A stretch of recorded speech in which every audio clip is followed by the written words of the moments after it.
उर्दू की मैं बेटी हूँ, मेरा नाम गजल है। उर्दू की मैं बेटी हूँ, मेरा नाम गजल है। लब फूल के जैसे है, मेरी आँख कबल है। आदाब नाजरीन, एक बार फिर से गज़ल के खूबसूरत सफ़र का हम सफ़र बनाने के लिए हाजिर खिदमत हूँ मैं आसिफ खान। आप देख रहे हैं सफ़र गज़ल का। गज़ल तो आप सब सुनते हैं, पढ़ते हैं, गुनगुनाते हैं और उसके जादू में खो जाते हैं। नाजरीन, पिछली किस्त में हमने आपको बताया था कि गज़ल ने कहाँ जन्म लिया, और आज हम आपको बताएंगे कि इब्तदाई दौर में वो कौन कौन से लोग थे जिन्होंने गज़ल के लबो रुखसार को निखारा। जो यहाँ लफ्ज़ों की तरकीब जो बनी हिंदुस्तान के अंदर, सबसे बड़ी चीज़ जो उभर के आई हिंदुस्तान में वो तमसील थी। तमसील एक ऐसी चीज़ थी कि जो ईरान में बहुत बारावर नहीं हो सकी थी, हिंदुस्तान में आई तो बारावर हुई। और यही वजह थी कि गनी कश्मीरी ने बड़ी खूबसूरती से, अब तमसील जो है वो एक महसूस और नामहसूस के रिश्तों को बनाती है। तमसील एक मानी बहुत दूर, एक मानी बहुत करीब।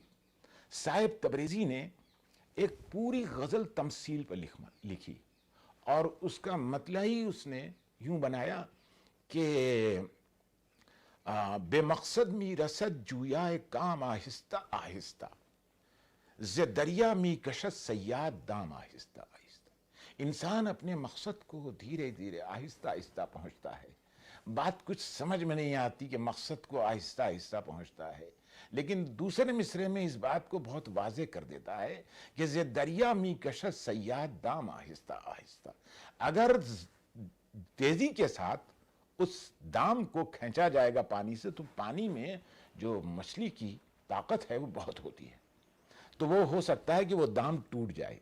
इसीलिए सयाद उसको धीरे धीरे खींचता है उस दाम को, ताकि शिकार आ जाए उसके हाथ में। ये दूसरे मिसरे में उसने समझा दिया। तो इन्हीं महसूस और नामहसूस के रिश्तों को जब हिंदुस्तान में बनाने लगे ये शुआरा, तो इससे एक अलग रुझान पैदा हुआ जो ईरानियों को नसीब नहीं था। और बेदिल इसका बहुत बड़ा बादशाह निकला। गालिब ने बहुत काम किया इसमें। मीर के यहाँ अक्सर ये चीजें हैं, दाग के यहाँ फिर मिलता है। नाजरीन, फारसी शायरी का एक बड़ा नाम है शेख सादी। गज़ल या शायरी पर सादी ने ज़बरदस्त काम किया है। आइए फारसी शायरी के महक़्क़िक़ डॉक्टर इराक रज़ा ज़ैदी से मालूम करते हैं कि सादी ने गज़ल की खिदमत किस तरह से की।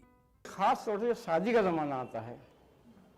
सादी का इंतकाल 691 हिजरी में हुआ, यानी 7वीं सदी हिजरी में ये है, और 4वीं सदी हिजरी में रोज की थे। लेकिन जो खदोखाल पूरे उभर के आए सादी के ज़माने में आए हैं।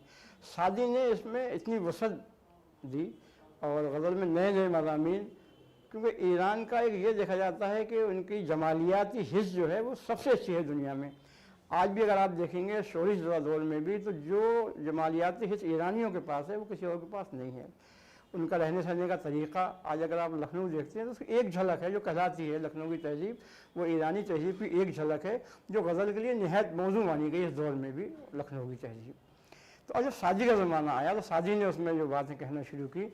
अब वो इश्क और माशूक़ के ऊपर एक मेन फोकस रहता है, और इसी के तरीके से हम दुनिया की हर बार गज़ल में कह देते हैं। मतलब हमने जब जुल्फ़ों का तज़किरा करते हैं या उनका उलझाव कहते हैं, तो जुल्फ़ें नहीं होती हैं, बल्कि जो दुनिया के उलझाव हैं वो जुल्फ़ों के उलझाव में हमें नज़र आते हैं। अब सादी कहता है अपने महबूब से कि सर्व सिमीना बे सहरा मी रवद, नेक बदअहदी के बीमा मी रवद। यानी सर्व जो है, मेरा महबूब जो है, वो वादा किया था कि जाएंगे, लेकिन अफसोस कि वो अकेला जा रहा है, यानी हमारे साथ में लिए जा रहा है। और दूसरी तरफ जो बराबर की बात कर रहा है वो ये नहीं कहता कि आशिक बहुत बड़ी चीज़ है या माशूक बड़ी चीज़ है, वो दोनों को बराबरी का दर्जा इस तरीके से दे रहा है। वो कहता है कि वगर हलाक मन्नत दर ख्वास बाकी नीस, अगर तू मुझको हलाक कर देगा, कत्ल कर देगा, तो मुझे कोई खौफ नहीं है। क्यों नहीं है खौफ? कि शहीद इश्क कतीलस्तो कातिलश गाजी, जो आदमी इश्क में शहीद होता है, कत्ल हो जाता है, वो शहीद हो जाता है। और लेकिन जो कत्ल करने वाला है वो गाजी कहलाता है। ये बात किसी और जंग में नहीं है। आदमी जब जंग में मैदान में जाता है तो या शहीद होता है या गाजी होता है। एक आदमी जो है वो दोज़ख की तरफ जाता है, एक आदमी जहन्नम की जन्नत की तरफ जाता है। यहाँ इश्क वो चीज़ है जहाँ दोनों का दर्जा बराबर है, वो गाजी है और ये शहीद है, यानी दोनों के रास्ता जो है वो नेकी की तरफ है। यह है। और इसी तरीके से सादी ने कहा, जो एक सिस्टम है उस सिस्टम में आगे कहता है वो कि सब्र बड़े जौरे रकीबा चेकुनम घरना कुनम, यानी ये कहा कि तमाम दुनिया जो है सब्र का एक इंतहा है। सब्र वो हथियार है जो दूसरों को कितना भी जालिम हो, एक हद वो आ जाती है कि सब्र का इम्तहान आखिरी मंजिल पहुंचता है तो खुद ब खुद जुल्म जो है वो अपने सर को झुका देता है। यहीं पर आकर साजी कहते हैं कि सब्र बड़े जोरे रकीबा चिकुनम गरना कुनम हमें दानन के दर पहलुए गुल खाली हस्त, यानी गुल के पहलू में कांटे सब जानते हैं। इसी बात को जिक्र ने कहा था कि गुलशन परस्त हूँ, मुझे गुल ही नहीं अजीज़, कांटों से भी निबाह किए जा रहा हूँ मैं। तो सादी ने उस वक्त ये बात कही थी, उस वक्त की भी ज़रूरत थी, आज की भी ज़रूरत है। सादी के बाद हाफिज शिराजी ने गज़ल को बनाने और संवारने में एक अहम किरदार अदा किया। कहते हैं शिराजी इतना बड़ा शायर था कि लोग उसके दीवान से फाल निकालते थे। अगर हम किसी पूछते हैं कि फ़ारसी में गज़ल का शायर कौन है तो उसमें पहला नाम हाफिज शिराजी का आता है। वो सादी को नहीं कहता, वो हाफिज शिराजी का नाम लेता है। और वाकई हाफिज शिराजी की दो चीज़ें एक साथ आईं, गज़ल के जो मिजाज को बदला या अखलाकियात और अवाम से जोड़ा, वो तसव्वुफ़ है, इरफान हम जैसे कहते हैं। और हाफिज़ ने इरफान में इतनी कुदरत हासिल की, इतनी कुर्बत हासिल की कि उसके दीवान से लोग, जैसे हम कुरान से फाल खोलते हैं, लोग फाल खोलने लगे उसके साथ। इसकी बड़ी अजमत और क्या हो सकती है। तो उसको शायरी ने और तसव्वुफ़ ने, जो उसकी शायरी का एक अहम जुज़ है, उस अजमत का कायल बनाया है। सादी और हाफिज शिराजी ने गज़ल को उसके मौजूदा रूप रंग में ढाला। आज गज़ल की जो शक्ल है वो इन्हीं की दी हुई है। लेकिन रूमी ने भी शायरी की मकबूलियत में कम रोल अदा नहीं किया। देखिए, रूमी ख़ास तौर पर तो मसनवी का शायर है, मसनवी मानवी उसकी, लेकिन इतना ही बड़ा उसका दीवान, मसनवी से ज़्यादा बड़ा दीवान उनका शम्स तबरेज़ के नाम से मशहूर है। हाँ, और वो उन्होंने गज़लों में बहुत अच्छी अच्छी गज़लें कही हैं और सब में उनका शम्स तबरेज़ तखल्लुस इस्तेमाल उन्होंने किया है। लेकिन अगर हम देखें मसनवी में भी उनके गज़ल के शेर से मिल जाते हैं कि शाद बाश या इश्क़ खुश सौदाए माँ ऐ तबीब जुमला अल्लाह थाए माँ। वो कहते हैं इश्क़ तो वो चीज़ है जो तमाम दुनिया की बीमारी है, जुमला अल्लाह थाए माँ, यानी तो उसका सबका इलाज करने वाला जो इश्क़ है मसनवी मिलता है। तो ज़ाहिर है जब गज़ल कहने बैठेंगे वो शम्स तबरेज़ के नाम से कहेंगे तो उसमें तो गज़ल बहुत हैं और ऐसे ऐसे बहरों में है जिसमें दूसरों ने नहीं कहा है। नाजरीन, रूमी 13वीं सदी में और हाफिज 14वीं सदी में अपने फ़न की इंतहाई मंजिलों तक जलवे बिखेरते रहे। इन दोनों की गज़लें आज भी अवाम में बेहद मकबूल हैं। हाफिज़ की मकबूलियत का आलम तो ये था कि उनके दीवान से लोग फाल निकालते थे और लोग उनको लिसानुल गैब भी कहने लगे। इसमें कोई शक नहीं कि हिंदुस्तान में ईरानियों की आमद के साथ साथ गज़ल गोई का फ़न भी यहाँ आया और हिंदुस्तानी शोरा ने फ़ारसी में गज़लें कहनी शुरू की। जल्दी फ़ारसी अदब ने हिंदुस्तानी शायरों का लोहा मान लिया। उधर ईरान में रूमी और शिराजी का डंका बज रहा था तो इधर हिंदुस्तान में एक दरवेश के नगमे गूंज रहे थे। ये थे हज़रत अमीर खुसरो, जो हिंदवी और खड़ी बोली में शेर कहने के साथ साथ फ़ारसी शायरी को भी नई बुलंदियां अता कर रहे थे। तो हमारे हिंदुस्तान के जो बड़े शायर हैं उनमें खुसरो का नाम गज़ल के शायरों में पहला आता है। इसमें अगर खुसरो को भी हम देखें तो वो कहते हैं असरे बालीन मन बरखीज ए नादान तबीब, असरे बालीन मन बरखीज ए नादान तबीब, दर्द मंद इश्क़रा दारू बजुज़ दीदार नीज़। अगर कोई हल दुनिया में बीमारी का है तो ये नहीं है कि इलाज दवा इलाज है, बल्कि अपने महबूब का अगर दीदार हो जाता है, कहीं दोस्त मिल जाता है, पुराने ताल्लुकात वाले मिल जाते हैं तो आदमी का चेहरा खुद बखुद हशाश बशाश हो जाता है। नाजरीन, आज हमारे साथ हैं मशहूर शायर मुनव्वर राना। मुनव्वर राना की शायरी का जादू सिर्फ हिंदुस्तान में ही नहीं चलता बल्कि दुनिया के दर्जनों ममालिक में उनको पसंद किया जाता है।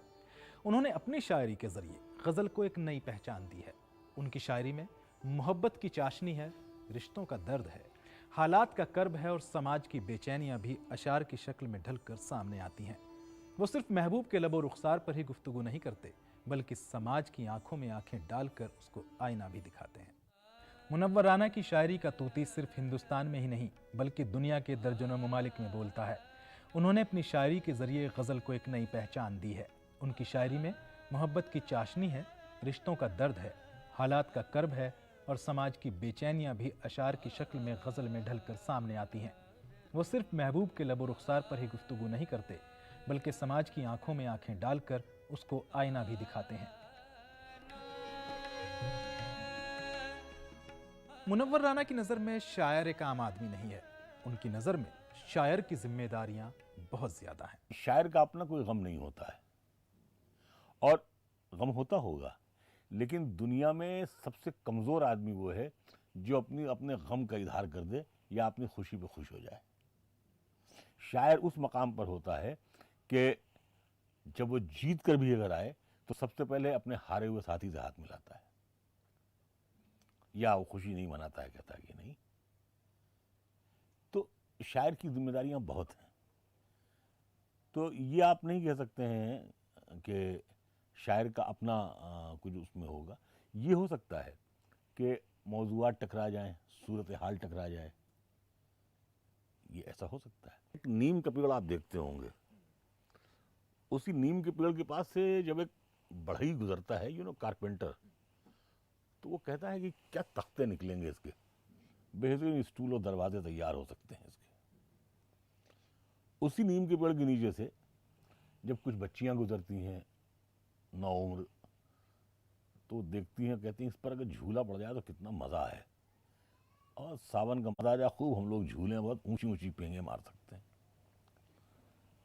उसी नीम के पेड़ के नीचे से जब कोई हकीम या वैद गुजरता है, एक बार पूरे पेड़ को वो गौर से देखता है, उसका हरा भरापन, उसका फलना फूलना। वो कहता है कि अगर गर्मी आने से पहले पहले बच्चों को पीस के एक बार पिला दिया जाए ये निमोली जो है, तो दाने फुंसी नहीं निकलेंगे, फिट रहेंगे बिल्कुल, हैजा कालरा कुछ नहीं होगा। लेकिन जब उसी नीम के पेड़ के नीचे से एक शायर गुजरता है, तो वो सोचता है कि ये हरा भरा पेड़ जैसा है, अगर पूरी दुनिया भी ऐसी हो जाए तो कितना अच्छा लगेगा। नाजरीन, मुनव्वर राना अपनी शायरी में कोई मौजू बांधने के कायल नहीं है। शायरी उनके लिए अपने जज्बात और एहसासात के बयान का नाम है। उनकी नज़र में उनकी माँ भी महबूब है और उस पर भी शायरी की जा सकती है। जिस ज़माने में मैंने आपसे अर्ज़ किया मैंने शायरी शुरू की, तो मैं अकेला शायर था, आज भी शायद मैं अकेला ही हूँ। जब मैंने ये कहा कि नहीं, जब एक मामूली सूरत शक्ल की औरत मेरी महबूब हो सकती है, तो मेरी माँ मेरी महबूब क्यों नहीं हो सकती है। मैंने गज़ल से बगावत की। लोगों ने बहुत एतराज़ किया कि नहीं साहब, गज़ल के तो मानी ही महबूब से बातें करना है।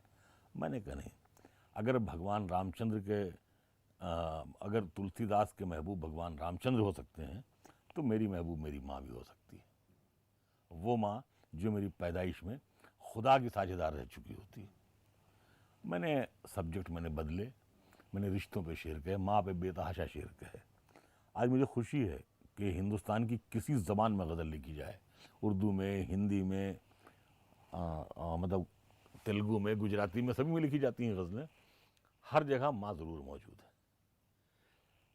तो मेरा कहने का मतलब ये है कि गज़ल बंधे टिके टॉपिक्स पर डिपेंड नहीं करती है। प्रॉब्लम ये रही है हमेशा से, ये सानेहा रहा है कि जो उर्दू वाले हैं इन्होंने दूसरे अदब को पढ़ा ही नहीं, बस इन्होंने गज़ल की किताबें पढ़ी और पढ़ने के बाद में उन्होंने शायरी शुरू कर दी। अच्छा, जो बहुत पढ़ लिख गए वो मालूम हुआ कि वर्ड्सवर्थ और शेली और शेक्सपियर, इससे ज़्यादा इससे आगे वो बढ़ ही नहीं पाए। उनको बेचारे जो नाक़दीन जो हमारे थे यहाँ हैं, उनको ये मालूम ही नहीं कि हिंदुस्तान की जो 22 ज़बानें हैं उसमें जितना अदब है, अगर वो यकजा किया जाए, अब ट्रांसलेशन के ज़रिए ही हम एक दूसरे को इंटरप्रेट करते चले जाएं, तो हम दुनिया के किसी भी ज़बान से ज़्यादा रिच ज़बान के मुल्क में रहते हैं। नाजरीन, मुनव्वर राना साहब ने मुहाजिरनामा जैसी एक तवील गज़ल भी कही है। उन्होंने बहुत सारी ऐसी गज़लें कही हैं जो लोगों को पूरी पूरी याद हैं।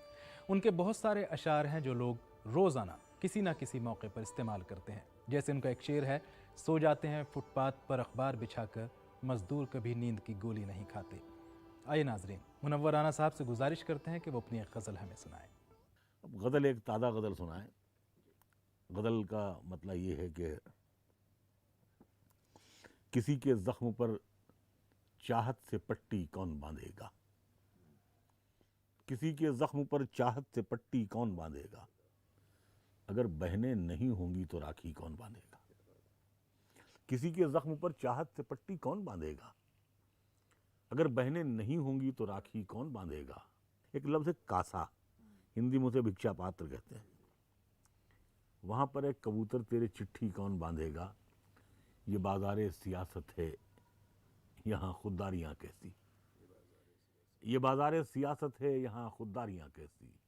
सभी के हाथ में कासा है मुट्ठी कौन बांधेगा। ये बाज़ारे सियासत है यहाँ खुददारियाँ कैसी। सभी के हाथ में कासा है मुट्ठी कौन बांधेगा। और यासिफ में आपके यूनिट के लिए ये शेर है, और यूनिट के हवाले से तमाम सुनने वालों के लिए भी है कि तुम्हारी महफिलों में हम बड़े बूढ़े ज़रूरी हैं। तुम्हारी महफिलों में हम बड़े बूढ़े ज़रूरी हैं। अगर हम ही नहीं होंगे तो पगड़ी कौन बांधेगा। तुम्हारी महफिलों में हम बड़े बूढ़े ज़रूरी हैं। अगर हम ही नहीं होंगे तो पगड़ी कौन बांधेगा। और देखें गज़ल का डायमेंशन कैसे कैसे मौज़ूआत को अपने अंदर समो लेता है कि अगर हम ही नहीं होंगे तो पगड़ी कौन बांधेगा। मुक़द्दर देखिए वो बांझ भी है और बूढ़ी भी। देखिए मतलब गज़ल की खूबी ये है कि बड़े से बड़ा जो आर्टिस्ट होगा उसको महीनों लग जाएंगे सिर्फ उस सोचने में, बनाना तो बहुत दूर की बात है। यानी मसलन आप देखें कि पेंटिंग और शायरी में यही फ़र्क है कि मीर ने कहा पंखड़ी एक गुलाब की सी है। तो ये जो कितना ही बड़ा आर्टिस्ट क्यों ना हो, पंखड़ी सब बना देगा, पंखड़ी बना देगा, गुलाब बना देगा, होंठ बना देगा, लीव बना देगा, लेकिन जो सी रखा हुआ ये कहाँ से लाएगा। सी जो है पंखड़ी एक गुलाब की सी है, जिसको अंग्रेजी में लाइक कहते हैं, लाइक, ये कहाँ से बनाएगा। तो शेर ये है कि किसी के जख्म पर चाहत से पट्टी कौन बांधेगा। अगर बहनें नहीं होंगी तो राखी कौन बांधेगा। शेर ये है कि मुक़द्दर देखिए वो बांझ भी है और बूढ़ी भी। मुक़द्दर देखिए वो बांझ भी है और बूढ़ी भी। हमेशा सोचती रहती है गठरी कौन बांधेगा। मुक़द्दर देखिए वो बांझ भी है और बूढ़ी भी। हमेशा सोचती रहती है गठरी कौन बांधेगा। तो ये जो अलामतें उर्दू शायरी में रही हैं हर ज़माने में कि मतलब हम किसी भी लफ्ज़ को उठा करके उसको जब गज़ल बनाने की कोशिश करते हैं तो बहुत मुश्किल हुनर है, लेकिन अगर बन जाता है तो फिर बन ही जाता है। तो नाजरीन, उम्मीद है मुनव्वर राना साहब के साथ आपको ये मुलाकात बेहद पसंद आई होगी। आइए अब आपको सुनवाते हैं मुनव्वर राना साहब की ये गज़ल के चंद अशार साज और आवाज़ के साथ।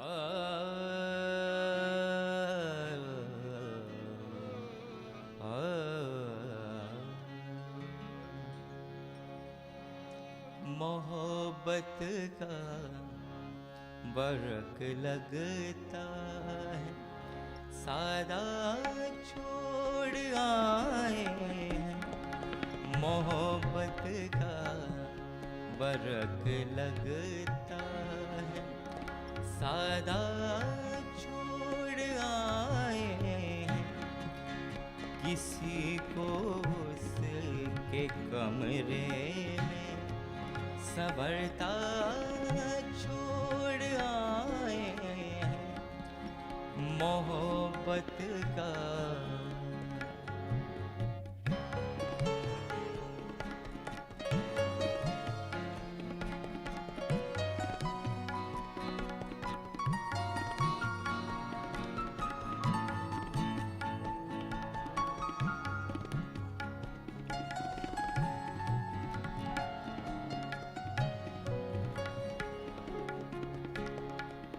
किसी के ख्वाब को ताबीर की कुर्बत नहीं बख्शी।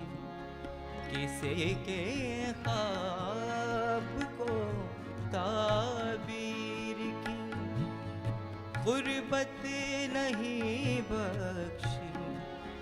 किसी की मुंतज़िर आँखों को प्यासा छोड़ आए हैं। मोहब्बत का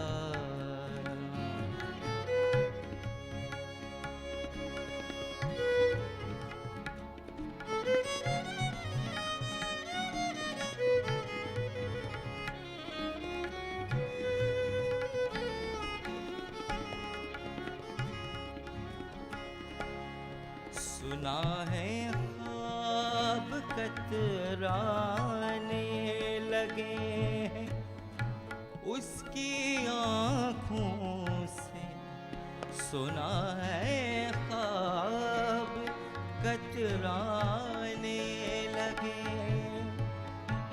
उसकी आँखों से, उसे जिस रोज से हम दिल शिकस्ता छोड़ आए हैं मोहब्बत का।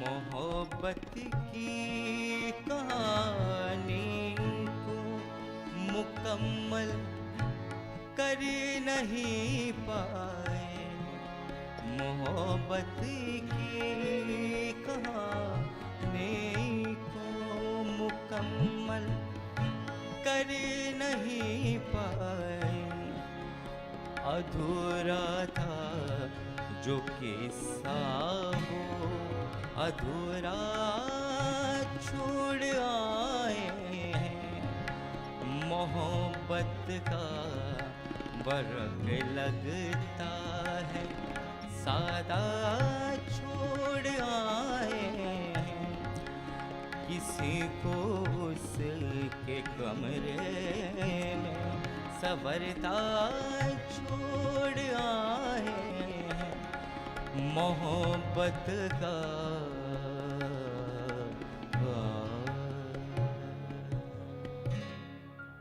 तो नाजरीन, गज़ल के सफ़र में आज के लिए बस इतना ही। अगले हफ्ते अपने इस प्रोग्राम में आपको दिखाएंगे गज़ल के फ़न से वाबस्ता कुछ और दिलचस्प हक़ाइक़। आपकी मुलाकात कराएंगे एक और मारूफ शायर से। तो आसिफ खान को दीजिए इजाज़त। देखते रहिए DD उर्दू। उर्दू की मैं बेटी हूँ, मेरा नाम गज़ल है। उर्दू